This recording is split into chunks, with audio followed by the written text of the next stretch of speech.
But yeah, the wipers do work. And I'll show you real quick. I just hope I can shut them back off real quick too, so I don't wreck them.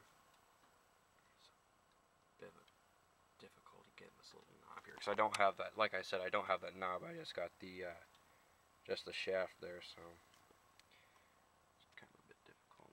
Might help with the key too. Brian Radke at the Radke Law Office in Sioux Falls. Brian Radke will meet with you confidentially, and if he takes your case, you don't owe him a dime. Yeah, like I said, they're a bit difficult to shut off. Brian Radke at the Radke Law Office. Call 877-RADKE-LAW. He can help you. As an 18-year-old. These are the 2 speeds. If anybody knows if you can actually buy, 3-speed, 4-speed, delays, whatever, if you can buy those kind of motors and switches for this car, if somebody makes those, let me know, because I'd certainly like to get something like that. I do have the correct mirror for this car. It had an aftermarket mirror or a mirror off a different vehicle.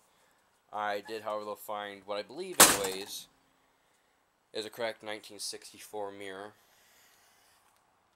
And feel free to correct me if I'm wrong in the comments if I'm wrong about this. This is the aftermarket one, or off of a different vehicle, what's left of it. Anyways, it didn't have, when I bought the car, it did not have the actual mirror, it just had the base and what was left of some other parts.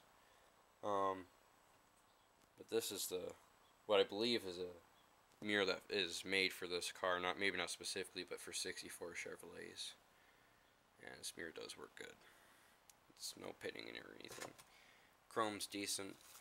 And as well as it has a this gasket for as old a car as it was on a Corvair, and I'm amazed this gasket's in as good a shape. I mean, it's not cracked or fragile or anything. It's perfectly fine. So I almost wonder if it's a new gasket. All the windows, I do have the inside windows rolled down, but all the window glass is fine, except for the small defect here. I'm actually going to call one of those Safe Late places about that and see how much they would charge to fix that. The weather stripping on this car does work. I mean, it's all pretty much like that, cracked, and in places on the driver's side where it's the worst at, there's a little piece missing here and there, but I mean, overall it's fine. This has the 283, I believe what they called the engine name for that is, let's see, gotta set the camera down. I believe the name Chevrolet gave for the 283 was, well, and most of their V8 engines, I believe, was the Turbo Fire, maybe? Turbo Fire. I believe it was Turbo Fire or something along those lines. This 283 does have a 4-barrel Rochester, and I think they called the ones with that, at least in my 61 manual, it says something like Super Turbo Fire or something along those lines. So this car is pretty high optioned. The bumpers originally that did have bumper guards. This car had tilt steering, but that was removed, and so I have just a standard column, which is fine. Brand new dust boot that I put in recently. I don't know if you can see that or not here. I don't know if I can figure out how to zoom in. Yeah, it's got a brand spanking new dust. The motor, as near as I can tell, anyways, I don't know if it pumps or not, if it's clogged up. The motor for that windshield washers does seem to work. I need all new hoses though, and I need to either buy a new tank or lid.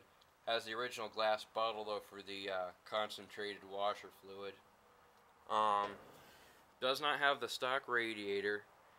And any people who actually know these cars real well could tell that by looking at the front, because if I set this down here, if you noticed or not,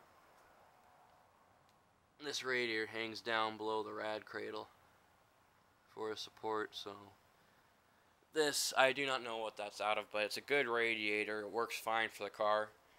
Doesn't overheat or anything, no problems. So I'm not going to bother messing with it. There's nothing wrong with it. It's not that ugly looking having it there. just, you know, I might need to get a new hose. I did put a piece of hose over this shroud, just a piece of fuel hose, to hopefully keep from cutting through the radiator hose, but hopefully it'll work.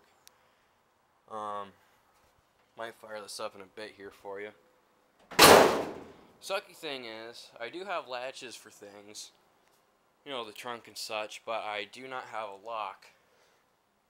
So I have to use a screwdriver to get in there. What I've done recently is, I went through, in some places, I mean, this is actually the better side of the car.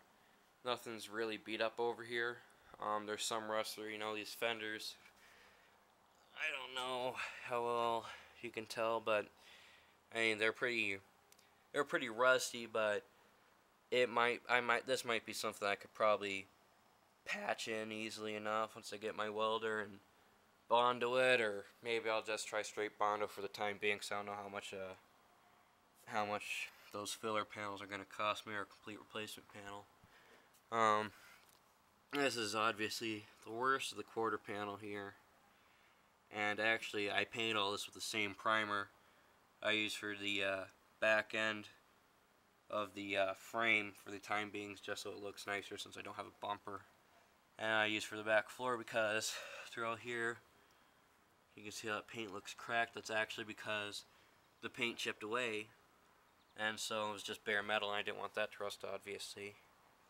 This here is the original color of the car, which is pretty faded. You can see it really good. I mean, I had some of this trim off before a while ago, especially, you know, around the back to take the Chevrolet emblem tag off here, and you can see that original paint was really, really nice. See somebody going ramrod around there, hot rod. This trunk is actually out of alignment somehow, so I haven't fixed that yet. Pretty dim lighting. This is not new metal. This is just primered. I mean, I have a sander I just took and, you know, sand as much of the rust off as I could. Then went ahead and hit this all with primer. Pretty much, I mean, the sides, there's a few little rust cracks, you know. Nothing too. I mean, that's pretty much the worst of it as far.